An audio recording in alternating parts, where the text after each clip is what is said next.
organization, there are some field workers who had to visit customers at different locations for meetings.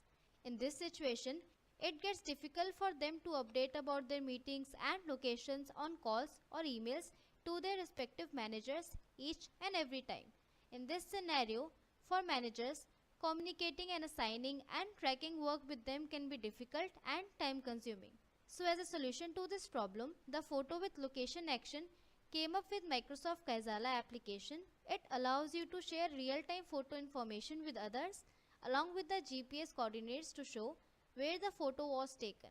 For example, with a single tap, team members can share a geotagged picture with others to confirm that a specific task at a specific location has been completed. It can also be used for location-based attendance. So watch this video to learn how you can leverage this feature of Kaizala in your organization.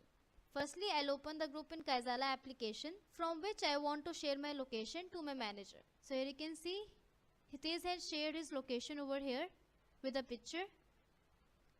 You can usually do it with this option, photo with location.